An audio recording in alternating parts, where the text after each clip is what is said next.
ఓం నమో భగవతే వాసుదేవాయ.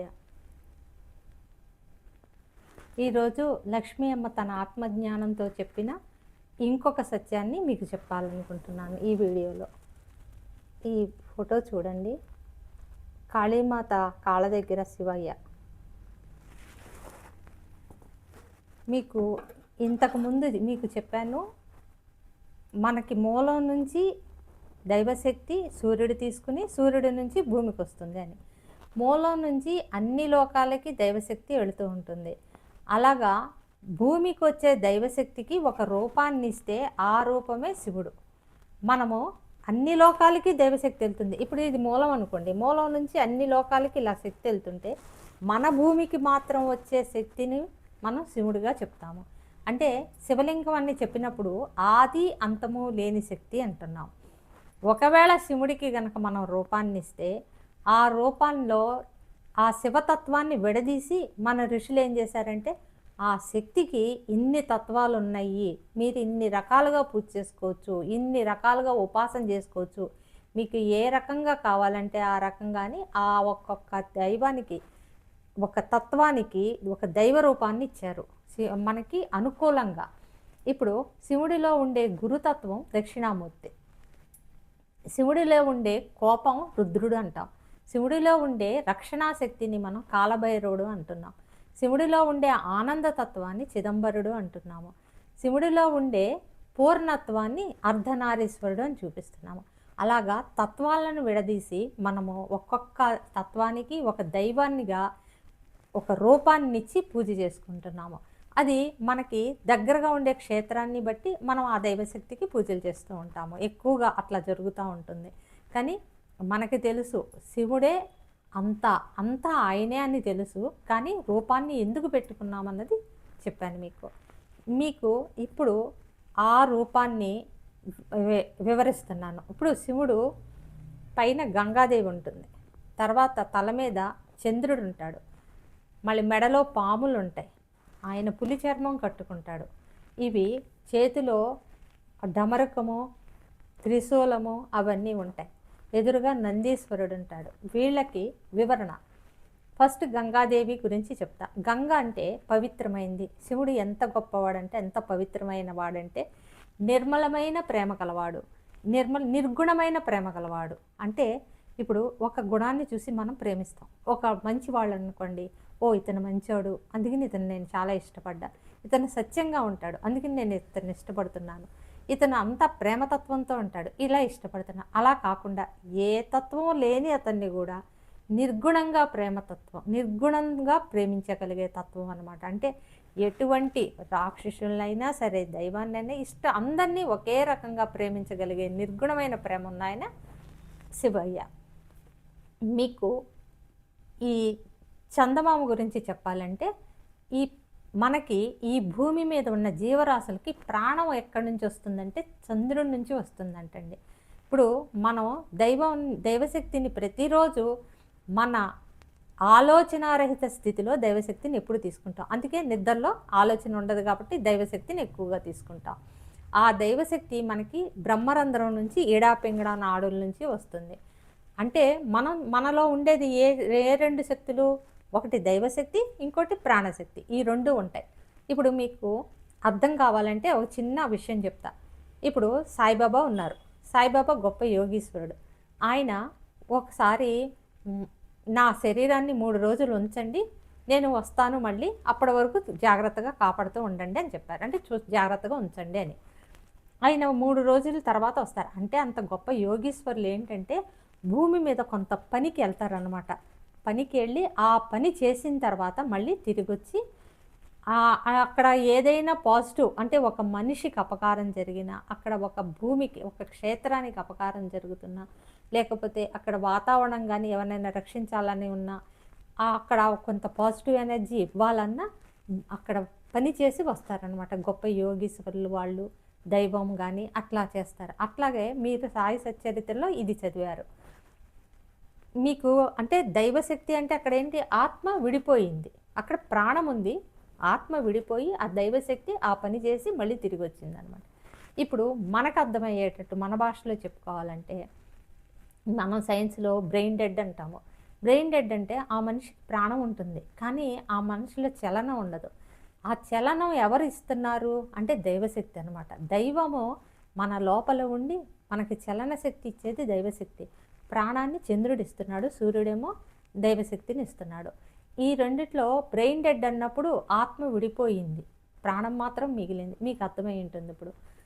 ఇంకొకటి పాములు అంటే మీకు ఇప్పటివరకు చెప్తున్నాను, మనకు లోపలికి దైవశక్తి ఇడాపింగడా నాడుల నుంచి సుషుమ్న నాడి వీటి నుంచి వెళ్తుంది వస్తుంది అని, అంటే ఇలా పాము ఆకారంలో ఉంది అని. అందుకనే శివుడు పాము మెడలో వేసుకుంటాడు. తర్వాత మీకు ప్రమదగణాలు అంటే తెలుసు. ప్రమదగణాలకి అధిపతి ఎవరు? గణేష. ఈ ప్రమదగణాలు ఏమేంటంటే మనకి శివుడికి చూపించేటప్పుడు డమరకము, త్రిశూలము, శంఖము ఇవన్నీ ప్రమదగణాలు అనమాట. నందీశ్వరుడు వీళ్ళంతా ప్రమదగణాలు. ఈ ప్రమదగణాల్లో మెయిన్ పర్సన్ ఎవరంటే నందీశ్వరుడు. ఇప్పుడు మనం డమరకం వాయిస్తున్నప్పుడు ఏమవుతుంది? ఆ శబ్ద తరంగాల వల్ల అక్కడ వాతావరణం అంతా ప్యూరిటీగా వస్తుంది. మనం శంఖం ఊదటం కూడా అంతే. శంఖం ఊదితే ఏమవుతుందంటారు? శంఖం ఊదినప్పుడు అక్కడ ఆ వాతావరణంలో ఉండే శబ్ద తరంగాలకి అక్కడ నెగిటివ్ ఎనర్జీ పోతుంది అని. అంటే ఏంటంటే ఈ ప్రమదగణాలు భూమి మీద ఉండే నెగిటివ్ ఎనర్జీ క్లీన్ చేసే శక్తి ఎవరికి ఉంది? ప్రమదగణాలకు ఉంది. అంటే దైవశక్తి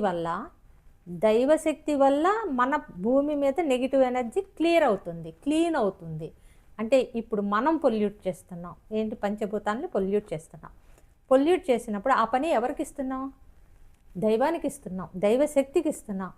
ఒకసారి ఇది ఒక చిన్న మధ్యలో చెప్పుకుంటే మనకు జీవితాంతం గుర్తుంటుంది. ఇది నేను మెడిటేషన్లో విన్నా. ఒక ఆయన దగ్గరికి విశ్వమాత వచ్చిందంట. అప్పుడు ఆయన అడిగారంట, అమ్మ నీకు సేవ చేసుకోవాలని ఉంది, ఏ రకంగా సేవ చేయను అడిగారంట. అప్పుడు ఆ అమ్మ చెప్పిందంట, మీరు మీ నెగిటివ్ థాట్స్ని రిలీజ్ చేయకండి, అప్పుడు వాతావరణం పొల్యూట్ అవ్వదు, మీరు నాకు సేవ చేసినట్టు అని చెప్పిందంట. అంటే మనము మన ఆలోచన ద్వారా దైవానికి ఎంత అపకారం చేస్తున్నాము, దైవశక్తిని ఎలా వినియోగం చేసుకుంటున్నప్పుడు ప్రమదగణాలంటే దైవశక్తి. ఆ దైవశక్తి ఏం చేస్తుంది? ఆ వాతావరణంలో కానీ ఈ భూమి మీద ఉండే నెగిటివ్ ఎనర్జీ క్లీన్ చేస్తుంది. అంటే మనం దైవశక్తిని వాడుకుంటున్నాం, అక్కడ మనకు తెలియకుండానే వాడేస్తున్నాం, అంటే దైవానికి హాని చేస్తున్నాము. అది మీరు గుర్తుపెట్టుకోండి. ఇప్పుడు ఈ ప్రమదగణాలకి అధిపతి ఎవరు? గణేష. గణేష అంటే ఎవరు? భూమిని ఒక అమ్మవారిగా కనుక మనం ఊహించుకుంటే ఆ అమ్మవారి కుండలినికి అధిపతి గణేష. ఈ గణేశుడికి భూమికి ప్రమదగణాలకి ఉన్న సంబంధం మీకు అర్థమైంది. అంటే ఈ అమ్మవారికి గణేశుడికి మన పొల్యూషన్ ద్వారా, అంటే మన నెగిటివ్ థాట్స్ వల్ల కానీ, మన గాలికి మనం చేసే అపకారం వల్ల కానీ, భూమికి చేసే అపకారం వల్ల కానీ మనం దైవశక్తిని వాడుకుంటూ దైవానికి అపకారం చేస్తున్నాము అని అర్థం. ఈ ప్రమదగణాలు శంఖం ఊదటం, డమరకం అని, త్రిశూలము ఇవన్నీ ప్రమదగణాలు. నందీశ్వరుడు మెయిన్ పర్సన్. ఏంటంటే ఈ ప్రమదగణాలకి మెయిన్ పర్సన్ అట్టండి. ఆ నందీశ్వరుడు గురించి కొంచెం మాట్లాడుకుందాం. ఇప్పుడు మనం ఒక గుడికి వెళ్తాం, ఆ శివలింగం ముందు నందీశ్వరుడు ఉంటాడు. నందీశ్వరుడు చెవిలో ఓ మాట మాట్లాడతాం. ఏమని మాట్లాడతాం? మన కోరిక చెప్తాం. ఒక చెవిలో చెప్తాం, ఇంకో చెవి మూస్తాం. ఎందుకంటే ఈ కోరిక ఇటు నుంచి వినేసి వదిలేయకూడదు అన్నంత ఇదితో. అంటే ఇక్కడ మనం ఎలాంటి కోరిక కోరుకోవాలి? ఇదేనండి సనాతన ధర్మంలో ధర్మ సూక్ష్మాలు అంటే. ఇప్పుడు నందీశ్వరుడు పని ఏంటి? అక్కడ నెగిటివ్ క్లీన్ చేసే పని. ఇప్పుడు మనలో ఉండే నెగిటివ్, అంటే మనలో ఉండే దైవశక్తి మనలో ఉండే నెగిటివ్ క్లీన్ చేయొచ్చు. ఎందుకంటే మన లోపల దైవశక్తి ఉంది కదా. ఇప్పుడు సపోజ్ మనకు కోపం ఉంది, ఆ నందీశ్వరుడికి వెళ్ళి చెప్తాం, నందీశ్వర నాలో కోపాన్ని తగ్గించు, నేను ధర్మంగా ఉండేటట్టు చూడు. ఆ చెప్పాల్సింది ఎవరికి చెప్పాలి? నందీశ్వరుడు. కోరిక కాదు మనం చెప్పాల్సిందే. ఆయన చేసే పని ఏంటి? ఏదైనా క్లీన్ చేసే పని. ఆ పని ఎలాంటిది క్లీన్ చేసేది? నెగిటివ్ క్లీన్ చేసేది. మనలో ఉండే నెగిటివ్ మనకు తెలుసు కదా. అప్పుడు మనం అక్కడికి వెళ్ళి ఒక మంచి మాట చెప్తాం, తండ్రి నా వల్ల కావటం లేదు, నువ్వు నాకు సాయం చెయ్యి. అప్పుడు మన లోపల ఉండే దైవము, అంటే ఈశ్వర శక్తి ఏం చేస్తుందంటే మనకి అలాంటి ఈర్ష కానీ ద్వేషం కానీ ఏది ఎక్కువగా ఉందో మనకు తెలుసు, అది క్లీన్ చేసే పని. అంటే అలాంటి శక్తి, క్లీన్ చేసుకునే శక్తి మన లోపల ఉన్న దైవం మనకిస్తుంది అనమాట. అంటే ఈశ్వర శక్తి మనకు అలాంటిది లేకుండా చేసే దారి చూపిస్తుంది అన్నమాట. అది మనం చెప్పాల్సిందే. తర్వాత ఇంకొకటి, మనం కొమ్ముల మధ్యలోంచి ఇట్లాగా శివలింగాన్ని చూస్తుంటాం. ఎందుకు అలా చూస్తాం? ఇప్పుడు పూర్తిగా ఓపెన్గా పెట్టుకుని చూడొచ్చు కదా. అంటే ఏంటంటే ఏకాగ్రత. మనం ఏది చూడాలో అదే చూడాలి. మళ్ళీ కళ్ళు విప్పి మొత్తం చూసామనుకోండి, పక్కన పూలు దీపాలన్నీ కనపడతాయి. అలా కాదు, మనం అక్కడ ఏకాగ్రతతో, ఓ తండ్రి నేను ఏకాగ్రతతో ఆ పరమాత్మనే చూడాలి, పరమాత్మతో ఐక్యం పొందేటట్టు నా ఆత్మస్థితిని పెంచు అని ఏకాగ్రతతో చూస్తున్నామంటండి. ఇది మన ఋషులు మనకి చేసిన అలవాటు. ఆ అలవాటు గురించి మనకు తెలియక మనకు ఏవేవో కోరుకుంటాం, కానీ ఏ కోరిక తీరదు. ధర్మబద్ధమైన కోరిక మాత్రం నందీశ్వరుడి దగ్గర తీరుతుంది. ఇవి మన సనాతన ధర్మంలో ఉండే రహస్యాలు. ఇది మన జీవన విధానంలో కలిపేశారు ఋషులు. అది మనం తెలుసుకుందాం. ఇంకా మీకు శంఖం పోదటం, డమరకాలు ఇవన్నీ చెప్పానంటే వాతావరణ. ఇప్పుడు ఒకసారి ఇలాగ మాట్లాడుకున్నప్పుడు చిన్నది మాట్లాడుకుందాం. ఒకసారి అమ్మకి మాస్టరు సత్యమే మాట్లాడవలను అని అలా అన్నారంట. అంటే లోపల నుంచి ఇన్నర్ వాయిస్ అనమాట. అయితే అమ్మ సత్యం ఎప్పుడూ మాట్లాడతాం కదా, ఇది కొత్తగా సత్యమే ఎందుకు మాట్లాడాలని ఎందుకు చెప్పారు, నా లోపల నుంచి ఎందుకు ఈ వాయిస్ వచ్చింది అని అనుకుందంట. కొంతసేపటికి తెలిసిందంటే, ఇప్పుడు మనం ఏం మాట్లాడుకుంటాం, ఆయన అలాంటి వాళ్ళేమో అందుకే ఆవిడ పాపం ఇట్లాగా, లేకపోతే ఆవిడ ఇలాంటిదేమో అందుకే వాళ్ళ పిల్లలు, ఆ పిల్లలు ఇలాంటి వాళ్ళేమో, లేకపోతే ఆ కుటుంబం అలాంటిదేమో, లేకపోతే వేరే వాళ్ళ గురించి, బయట వాళ్ళ గురించి, వాళ్ళు అలాంటి వాళ్ళేమో, ఆ వీధిలో ఇలా ఉంటారేమో, అసలు ఏదేదో మాట్లాడేసుకుంటాం. అవునేమో కాదేమో అనుకుంటా. అవి కూడా అసత్యాలేనంటండి. ఎందుకంటే మనకి తెలియదు, అవునేమో కాదేమో అని వేరే వాళ్ళు చెప్తే మాట్లాడేసుకుంటున్నాం. అంటే సత్యం అనేది ఎంత గొప్ప అంటే అది తెలిస్తేనే మాట్లాడాలి, తెలియకపోయినా మాట్లాడినా అధర్మమే అవుతుందంటండి, అది అసత్యమే అవుతుందంట. అది మనము ఎలా పెరిగిపోయామో ఇవన్నీ ముందే తెలిస్తే ఎంత బాగుండేదని ఒక్కసారి చాలా బాధేస్తుంది. ఇంత జీవితంలో లాస్ట్లో తెలుసుకుంటున్నాం ధర్మం గురించి, అంతా అయిపోతున్నప్పుడు తెలుసుకుంటున్నాం. అందుకనే చిన్నపిల్లలకి చిన్నప్పటి నుంచే ఇవన్నీ నేర్పించండి. అంటే వాళ్ళు పూర్తిగా చిన్నప్పటి నుంచి ధర్మంగా ఉండటం అనేది వాళ్ళకి అలవాటైపోతుంది.